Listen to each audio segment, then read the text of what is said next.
সংসারে শ্রীলক্ষ্মী ও সুখ সমৃদ্ধি ধরে রাখার জন্য লক্ষ্মী পূজার আগ থেকেই কোমর বেঁধেই সংসারের কাজে নেমে পড়লাম। নমস্কার, শুভ সকাল। সবাইকে অনেক স্বাগত জানাই আমার পরিবারে। আশা করছি সকলে ভালো আছো, সুস্থ আছো। আমি পিঙ্কি ত্রিপুরা থেকে বলছি। আবারও চলে এলাম নতুন দিনে নতুন আরেকটি ব্লগ নিয়ে তোমাদের সাথে অনেক গল্প করব বলে। আজকের ভিডিওটা একদম রান্নাঘর থেকে। সকালের সমস্ত কাজ বাজ, সকালের ব্রেকফাস্ট সমস্ত কিছু শেষ, রান্নাঘর থেকেই শুরু। এটা হয়েছে রবিবার, আর তখন সকাল ওই 9:30 বাজে, তখন থেকেই ব্লগটা শুরু করেছিলাম। তো রান্না করছিলাম, কালকের মাছের মুড়োটা ছিল, ওইটা দিয়ে করব কুমড়ো ঘন্ট, আর সাথে করব কালকের কিছুটা ওই যে মা ওরা এসেছিল। হাঁসটা কিন্তু অনেক বড় ছিল, পুরোটা দেখাতে পারিনি। 3 কিলোর উপরেই মাংসটা হয়েছিল, কিছুটা ফ্রিজে রাখা ছিল। তো এটা আজকে রান্না করতে হবে, যেহেতু কালকে আবার সোমবার, তাই। তো যেহেতু রবিবার মানেই তো কাজের তো ছোটাছুটি থাকে, সঙ্গে কিন্তু সোমবারে যেহেতু লক্ষ্মী পুজো, তো কোজাগরি লক্ষ্মী পুজো, তো সেটার জন্য তো কাজ তো করতেই হবে। এক্সট্রা অনেক কাজ আছে, গোছানো, তারপরে নাড়ু সন্দেশ ইত্যাদি তো বানাতেই হবে। তো এটা হয়েছে পরে। তো এখন রান্না বান্না সেরে নিই, তারপর ছেলেকে আবার আর্ট স্কুলে দিয়ে আসতে হবে, যেহেতু রবিবার। তো ওকে আগে একটু ভাত দিয়েছি, একটু অমলেট করে, আর ডাল ছিল কালকের, ওইটা দিয়ে। তো তারপর ওকে কিন্তু আমি দিয়ে আসলাম, দিয়ে এসে মানে মাংসটা রান্না করছি। তো মাংসটা রান্না করার সময় পাইনি, কারণ ওইখানে স্কুলে আবার একটু কাজ ছিল, এক্সাম হবে, তো ওই জন্য একটু লেট হয়ে গেছে। তো যাই হোক, এসে কিন্তু রান্নাটা বসিয়েছি, আর ফ্রিজটাও সাথে একটু পরিষ্কার করব। তো এইভাবে সারাটা দিন পুজোর আগ থেকেই এই ছোটাছুটি তো শুরু হয়েছে। তারপর পুজোর এখনও লক্ষ্মী পূজা, তারপর লক্ষ্মী পুজো যদি শেষ হয়, তারপর আবার কালী পুজোর একটা তাড়াহুড়া কাজের ধুম থাকবে। তো যাই হোক, এখানে কিন্তু এখন আমি ফ্রিজের মধ্যে সব কিছু বের করে নিয়েছি, যেহেতু আমি এটার মধ্যে মাংসটা রেখেছিলাম সেই জন্য। তো এভাবে আমি মাংসটা খুব কমই রাখি, যেহেতু সোমবার বা শুক্রবারে একটু জল টল খেতে হয় ফ্রিজ থেকে। তো সেই জন্যই আর কি আবার এটাকে ভালো করে ধুয়ে দিচ্ছি, সাবান দিয়ে ভালো করে সব কিছু নামিয়ে একটু ভালো করে ঘষে মুছে নেব, ধুয়ে মুছে নেব। আর দেখতেও ভালো লাগে। আর ফ্রিজ কিন্তু বেশ কয়েকদিন পর পরিষ্কার করলে ভেতরে যে একটা গন্ধ থাকে, সেটা দুর্গন্ধ, সেটা কিন্তু চলে যায়। আর সাথে সাথে রান্নাটাও কিন্তু করছিলাম।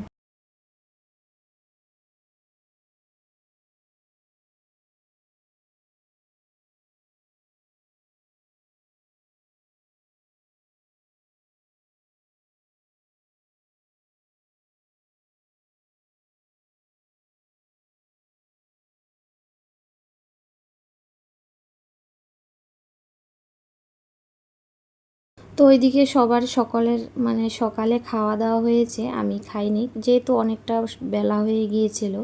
তো আমি আমার হাজব্যান্ড খাইনি, আমরা একেবারেই মাংসটা হলে পরে খেয়ে নেব, যেহেতু প্রায় 12:30 এখন বাজতে চললো।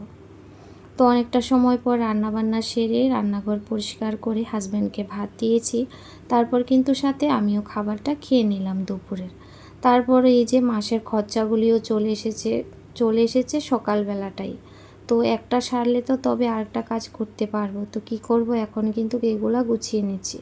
তো তার মাঝখানে ভিডিওটা এডিট করেছিলাম, কালকে যেটা গিয়েছিল সেটা। তো সেটা এডিট করে আপলোড দিয়ে তারপরে খরচাপাতিগুলা গোছাতে এসেছি। তো যাই হোক, এখন এগুলা গুছিয়ে রাখবো। আর কিছু তো আছে যেগুলা ঠাকুর ঘরে রাখতে হবে, যেমন সুজি লুচি বানাতে হবে, নাড়ু বানাতে হবে। তো সেগুলোর জন্যই অনেক কিছু আছে এখানে। তো গুড় আছে, আর ঠাকুর ঘরে যেগুলো লাগবে সেগুলো কিন্তু ঠাকুর ঘরে রাখবো, আর যেগুলো এখন রান্নাঘরে লাগবে না সেগুলোও কিন্তু আলাদা করে রাখবো।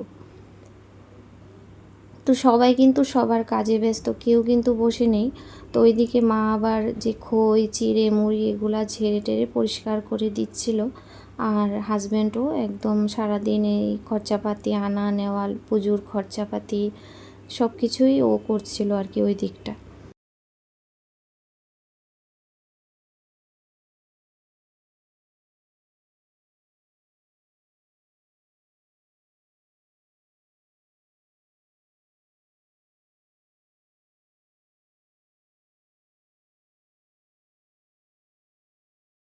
কোজাগরী লক্ষ্মী পূজাটা যখন আসে বছরে একবার, আমরা সব গৃহিণী মানে পরিবারের সকল সদস্যরাই কিন্তু তোড়জোড় করে সুখ সমৃদ্ধির জন্য মা লক্ষ্মীর আহ্বান জানানোর জন্য অনেক কিছু নিজের সাধ্যমতো করে থাকি।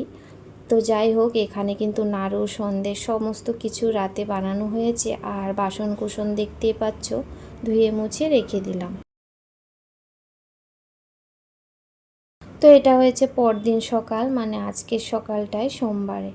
তো ভিডিওটা অনেকটাই ছোট হয়ে যাচ্ছিল, তাই এই যা কিছু অংশ এখানে অ্যাড করে দিয়েছি। তো সকালে সমস্ত কাজ সেরে এখানে স্নান টান করে চলে এসেছি ফুল তুলতে। ঠাকুর পূজাটা তো দিতে হবে, আর আজকে যেহেতু সোমবার অনেক কিছু ধোয়া কাচা হয়েছে, আর নিরামিষ তো রান্না হবে সোমবার মানেই, তো ওইগুলো তো আমাকে সেরে তারপরে কিন্তু ঠাকুর ঘরে যাব। তো যাই হোক, ঠাকুর পূজা হতে হতে সন্ধ্যা হয়ে যাবে, ব্রাহ্মণ বলেছে ওই 4:30-5টা নাগাদ আসবে। তো যাই হোক, আমার হাতে অনেকটা সময় আছে।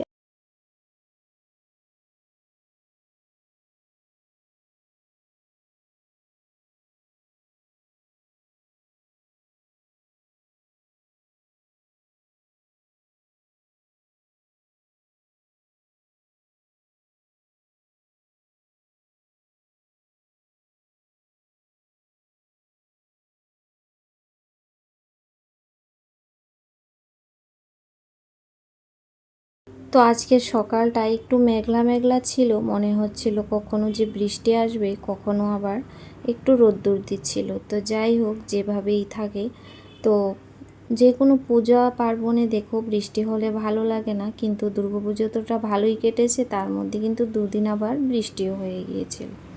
তো যাই হোক, আজকে যেহেতু সোমবার ঠাকুর পূজাটা দিয়ে দিলাম। তো বাবা ভোলানাথের বার একটু সময় তো লাগবেই ঠাকুর পূজা দিতে, বাবাকে যেহেতু স্নান অভিষেক করাতে হয় তারপর। তো যাই হোক, এখানে কিন্তু পূজা দেওয়া কমপ্লিট, এখন সোজা রান্নাঘরে যেতে হবে, কারণ অনেকটা বেলা হয়ে গেছে, প্রায় 8টা বাজে এখন, সকলকে চা করে দিতে হবে। তো রান্নাঘরে এসে সবাইকে চা বানিয়ে দিয়েছি। তারপর কিন্তু আমি তো উপোস আছি, যখন পুজো করব সন্ধ্যার পরেই প্রসাদ পেয়ে উপোস ভাঙবো আর কি। তো যাই হোক, এখানে রান্না হচ্ছে, ডাল করে নিয়েছি মুগের ডাল, আর সাথে করব করলা আলু ভাজা, আর করব সোয়াবিন আলু পটল দিয়ে একটা ডালনা। তো যাই হোক, এখানে রান্না বান্না তো সবার জন্য করতেই হবে।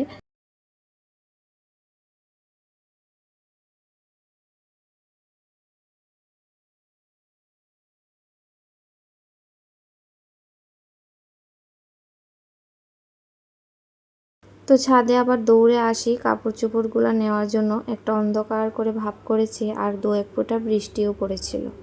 তো গাছে কিছুটা বেগুন হয়েছিল, সেই বেগুনগুলো পেড়ে নিয়ে আসছি, না হলে কিন্তু ওইগুলা শক্ত হয়ে যাবে, আর খাওয়ার উপযুক্ত হয়ে গেছে। তো যেহেতু পুজো আজকে, বিছানাগুলো একটু কাপড় চোপড় ঘর দুয়ারে যদি পরিষ্কার না থাকে, লক্ষ্মী পূজা বলে কথা, একটু কি ভালো লাগে?